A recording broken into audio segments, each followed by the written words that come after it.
Partai Golkar, Bang Karni, sejak 2011 telah mewacanakan. Jadi keputusan Munaslup itu juga bukan sesuatu yang tiba-tiba.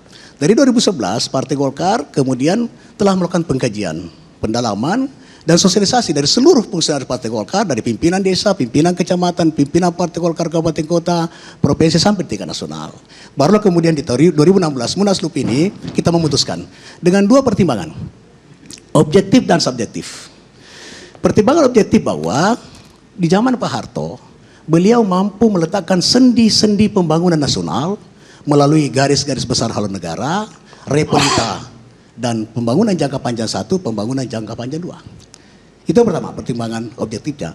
Pertimbangan yang kedua, di zaman Pak Harto kita kenal namanya trilogi pembangunan. Stabilitas, pertumbuhan, dan pemerataan. Yang mampu menciptakan akselerasi pembangunan di segala bidang. Kita lihat faktanya, pernah kita mencapai pertumbuhan ekonomi 8%. Kemudian pembangunan infrastruktur dasar melalui impres jalan, impres sekolah, impres desa dan sebagainya. Kemudian terjadi pengendalian penduduk melalui program keluarga berencana. Pelayanan kesehatan melalui puskesmas.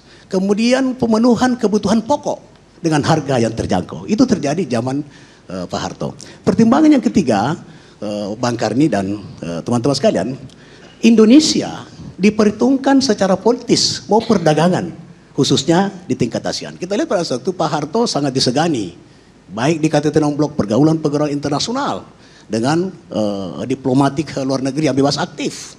Itu Indonesia secara politik dan perdagangan, khususnya negara ASEAN, sangat diperhitungkan. Yang keempat adalah stabilitas politik, stabilitas dan keamanan yang mampu menciptakan akselerasi roda pemerintahan dan pembangunan dari pusat sampai ke daerah. Yang kelima, pertanyaan buktinya adalah integrasi nasional dan keutuhan NKRI terjaga. Bang Karni, di zaman Pak Harto tidak satu pun pulau kita lepas. Bahkan Timur-Timur berintegrasi ke Indonesia. Tidak satu pun.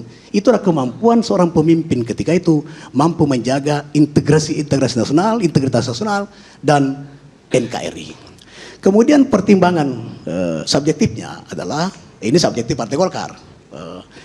Pak Harto adalah ketua Dewan Pembina Partai Golkar.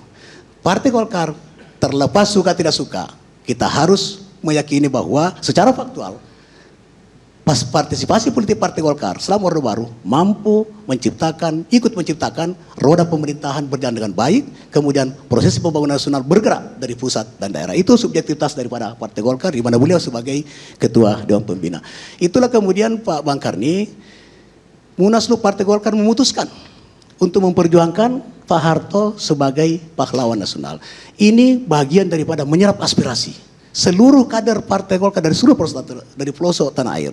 Kemudian aspirasi kader Partai Golkar bukan juga datang secara tiba-tiba. Tentu mereka juga sudah melakukan sosialisasi terhadap masyarakat di sekitar di mana kader-kader Partai Golkar itu berada. Selanjutnya Bang Karni, kita mesti menyadari bahwa setiap pemimpin ada masanya. Setiap pemimpin pasti beda peluang dan tantangannya. Tidak bisa kita menilai Pak Harto dibanding zaman sekarang. Kita meyakini bahwa mungkin ketika beliau pada saat itu demi menjaga NKRI, mungkin ada kehilapan, ada langkah-langkah yang harus beliau ambil demi menjaga keutuhan NKRI. Itu. Nah kalau dibandingkan sekarang, tentu pada saat itu tidak tepat. Saat ini tidak tepat. Karena sekarang kita menganut demokrasi yang menurut saya, pandangan saya pribadi, yang sudah liberal. Demokrasi liberal bertentangan dengan jati diri bangsa yang dicanangkan oleh Bung Karno pada tanggal 1 Juni 1945 di depan sidang BPUPKI. Bung Karno menyatakan, tuan-tuan sekalian, saya menawarkan dasar negara, falsafah hidup bangsa adalah Pancasila. Apabila tuan-tuan tidak setuju dengan Pancasila, maka Pancasila bisa diperas menjadi Trisila.